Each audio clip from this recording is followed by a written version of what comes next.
এই যে আমাদের সব গোছগাছ কমপ্লিট। এবার গাড়ি আসছে, রাস্তায় আছে, আসলেই গুজি শোনা যাবে কোথায়? ঠাম্মি বাড়ি। ও খুব আনন্দ পেয়েছে। এখনো গোপু সোনাদের রা হয়নি, শুধু বাকি আছে। ওরা ওই যেখানে বসে আছে।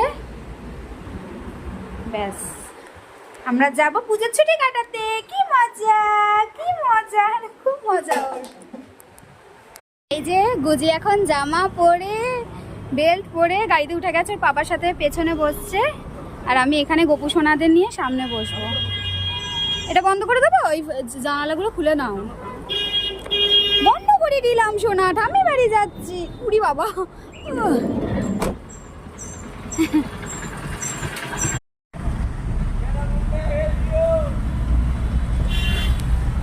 গুজি বসে আছে, গুজির পাপা।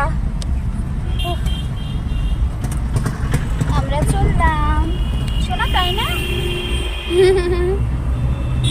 কি আনন্দ আমার সোনার, ঠাম্মি বাড়ি যাচ্ছে।